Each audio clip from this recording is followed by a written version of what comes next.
नमस्ते। हम सभी जानते हैं कि आनुवंशिक विकृति यानी कि आनुवंशिक रोग ये वैसे रोग या बीमारी होते हैं जो संतान में उनके माता पिता से विरासत में मिलते हैं और फिर यही एक पीढ़ी से दूसरी पीढ़ी में आगे बढ़ते रहता है। आपने ये भी देखा है कि कुछ संतान अपने माता पिता की तरह दिखते हैं।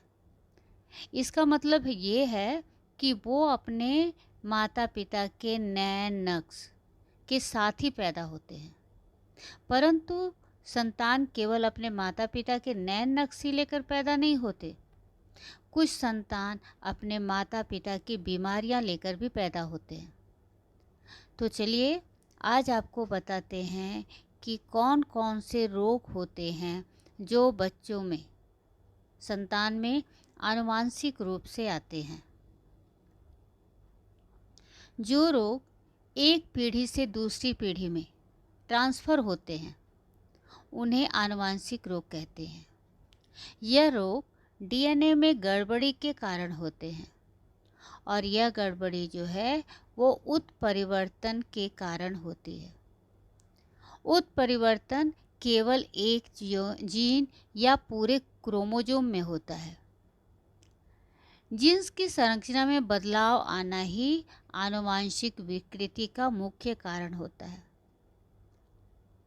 जीन्स डीएनए में मौजूद होते हैं तथा डीएनए, आरएनए और प्रोटीन ये तीनों मिलकर क्रोमोसोम या गुणसूत्र का निर्माण करते हैं। हमारे शरीर में लाखों कोशिकाएं हैं और हर कोशिका में 23 जोड़ों के रूप में कुल 46 गुणसूत्र होते हैं।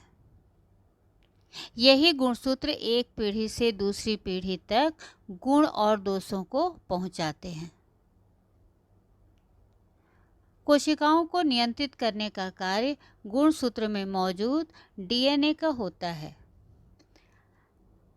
संतान में डीएनए का एक हिस्सा मां से तो दूसरा हिस्सा पिता से मिलता है।